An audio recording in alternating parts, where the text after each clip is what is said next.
आपने अपने हृदय में उतार लिया तो आपका जीवन अभी इसी वक्त स्वर्ग बन जाएगा। हम मनुष्य बहुत ही अल्पज्ञानी हैं, हमारी दृष्टि बहुत छोटी है, हम केवल आज को देखते हैं, हम केवल अभी को देखते हैं। अगर अभी हमें थोड़ा सा दुख मिला तो हम रोने लगते हैं कि हमारे साथ बुरा हुआ, लेकिन वो ऊपर बैठा परमात्मा हमारे पूरे जीवन को एक साथ देख रहा है। उसे पता है कि आज जो ये कड़वी दवा तुम्हें पिलाई जा रही है, यही कल तुम्हारे स्वास्थ्य का कारण बनेगी। उसे पता है कि आज जो तुमसे छीना जा रहा है वो इसलिए छीना जा रहा है ताकि तुम्हारे दोनों हाथ खाली हो सके और वह तुम्हें कुछ ऐसा दे सके जो तुमने सपने में भी नहीं सोचा था। भक्तों, हम अक्सर ईश्वर की योजनाओं पर शक करते हैं। जब हमारी मनचाही मुराद पूरी नहीं होती तो हम भगवान से रूठ जाते हैं। हम कहते हैं कि मैंने इतनी पूजा की, मैंने इतना पाठ किया, फिर भी मेरा काम नहीं बना। लेकिन याद रखिए, भगवान आपको वह नहीं देते जो आपको अच्छा लगता है, बल्कि भगवान आपको वह देते हैं जो आपके लिए अच्छा होता है। एक छोटा बच्चा अगर जलती हुई आग को पकड़ना चाहे क्योंकि वह उसे चमकती हुई और सुंदर लग रही है, तो क्या उसके माता पिता उसे वह पकड़ने देंगे? नहीं, वे उसे डांटेंगे, उसे मारेंगे और उसे आग से दूर करेंगे। उस समय वो बच्चा रोएगा, उसे लगेगा कि मेरे माता पिता मेरे दुश्मन है, मुझे खेलने नहीं दे रहे।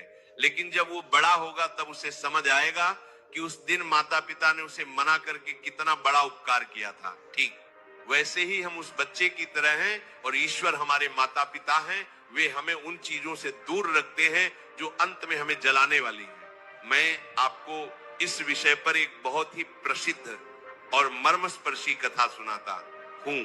इसे बहुत ध्यान से सुनिएगा क्योंकि इस कथा में जीवन का सार छिपा है।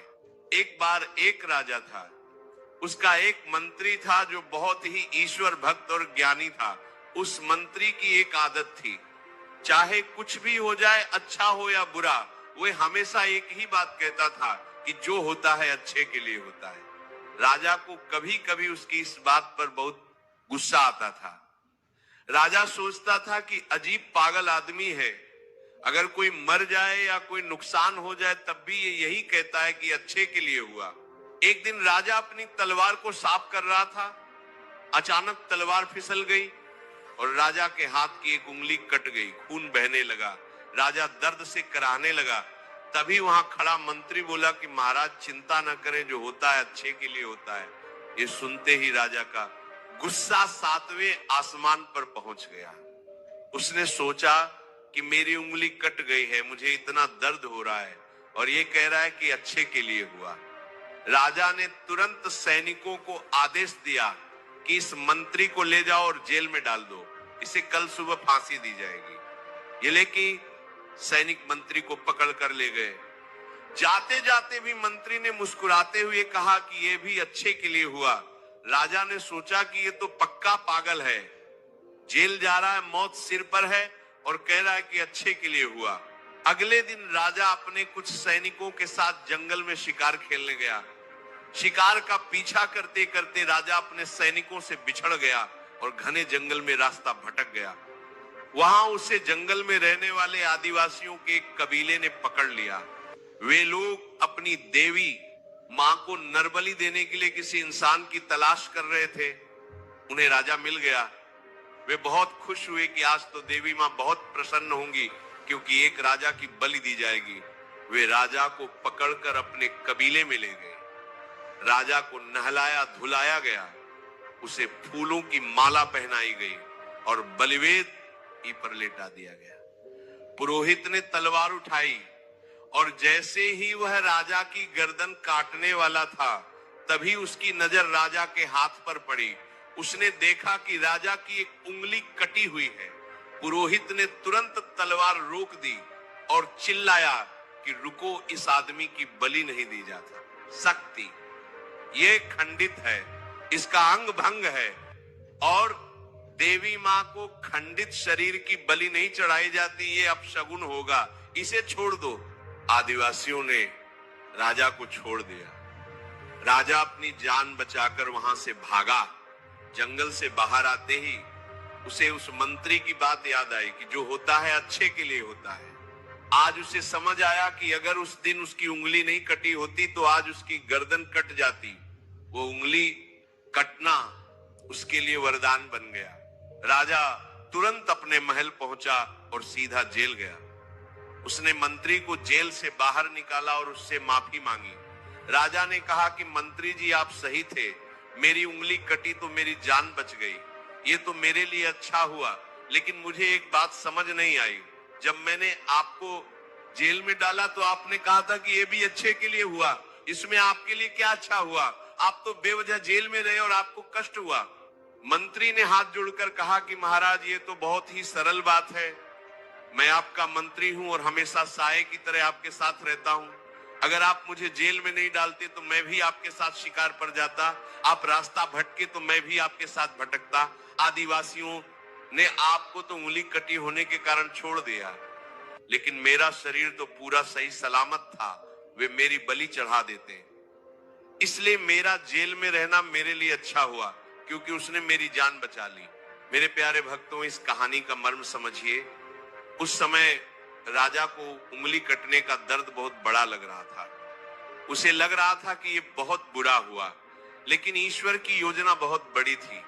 ईश्वर जानता था कि इस छोटी सी ओट से एक बड़ी मौत को टाला जा सकता है। हमारे जीवन में भी ऐसा ही होता है।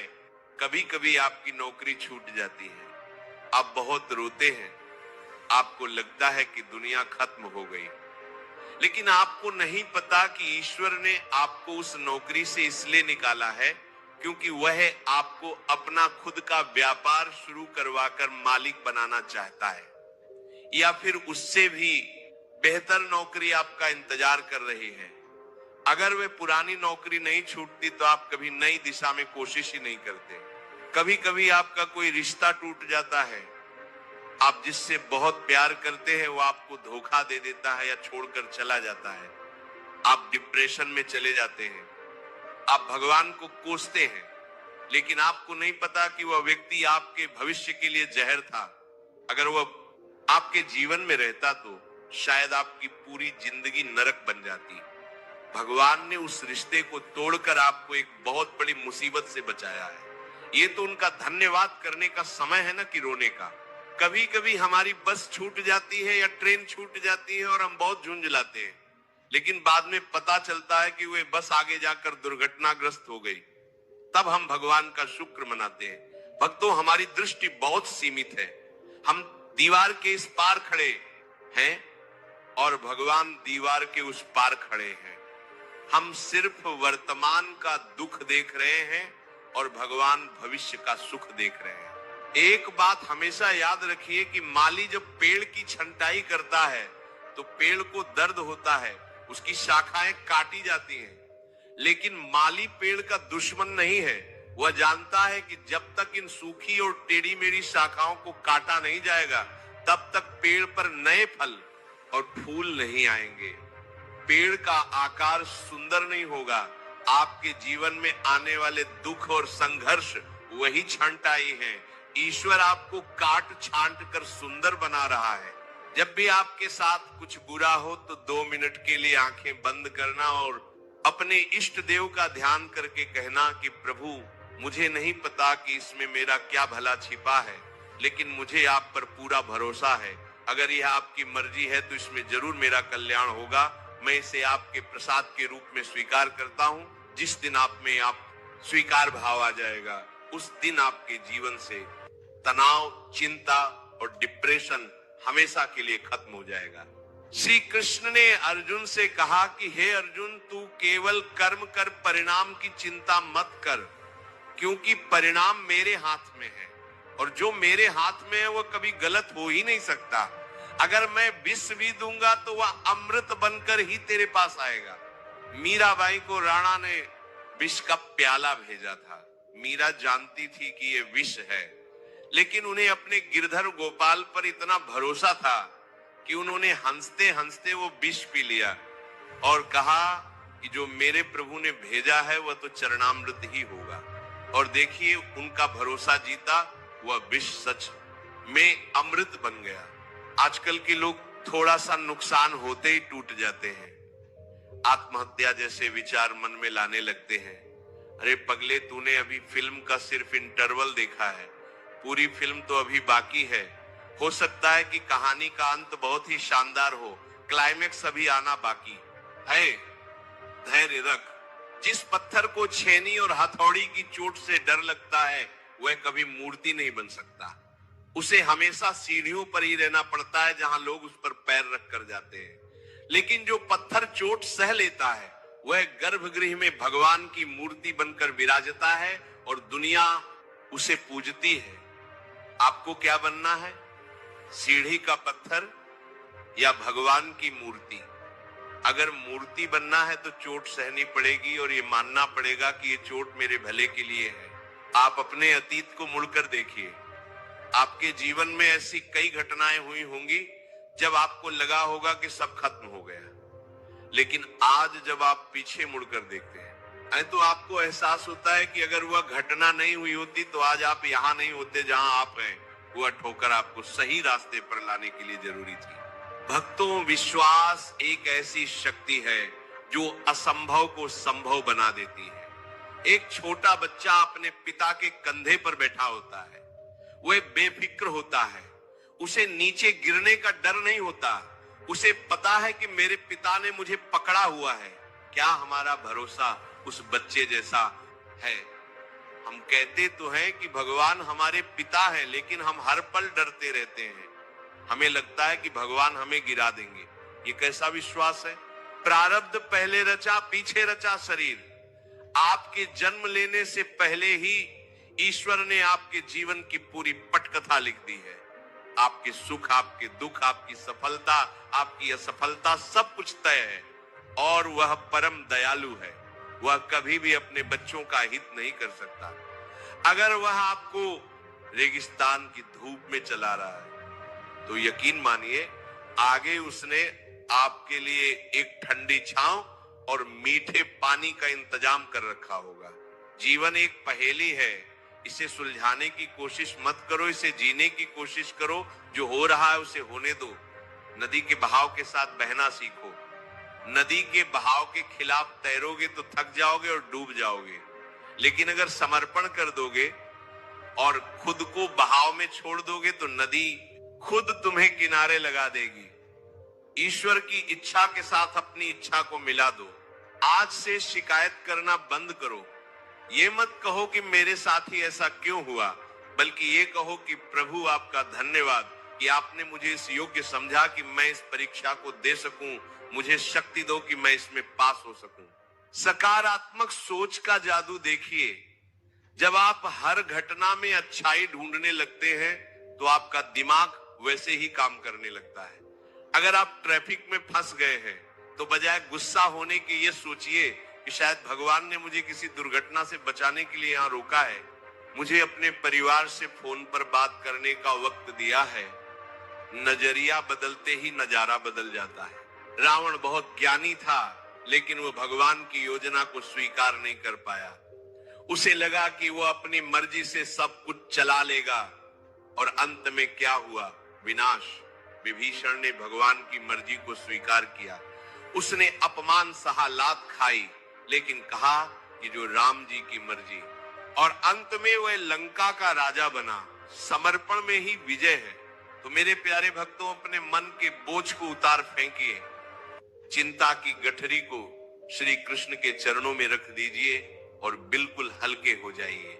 जैसे एक सूखा पत्ता हवा के झोंके के साथ उड़ता है, उसे नहीं पता कि वो कहां जाएगा, लेकिन उसे हवा पर भरोसा होता है। वैसे ही आप भी उस विराट शक्ति की हवा पर भरोसा रखिए।